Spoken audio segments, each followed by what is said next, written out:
どうもバーケンです。相続してしまった砂山をダンプとユンボで運んでいます。その動画の4本目です。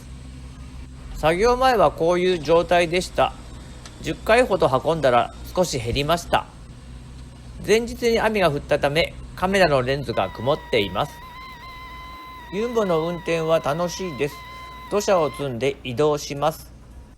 まさかはまらないだろうと思っていたら簡単にはまりました。積んでいる土砂を下ろしてみます。車を前後に動かし15分ほど経ちました。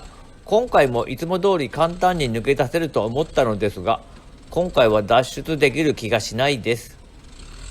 300メートル離れた場所にユンボがあるので、小走りでそこまで行って、帰りはユンボでとことこ戻ろうと思います。ユンボで引っ張ればきっと抜け出せるはずです。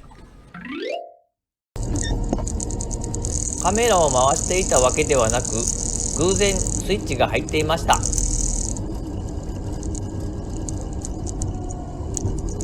砂山バイバイ。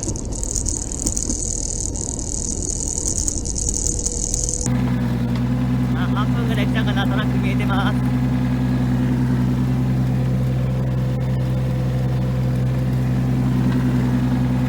テケテケテケテケ。ユンボでこの400メートルを移動するとおよそ10分かかりました。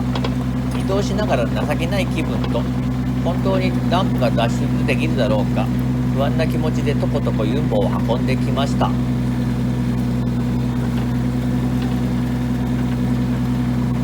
私の土地のゴミ、いつもはじっくり見る時間もないのですが、ユンボが遅いのでせっかくなので撮影しておきました。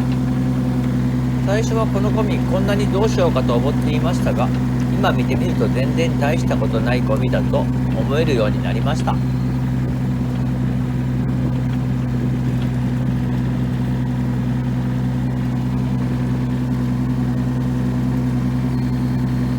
ました。やっと来ました。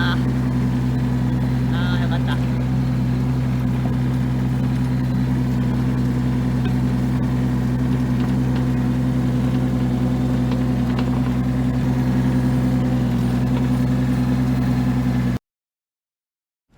カメラが曇ったままで、この後ほとんど映像が映っていません。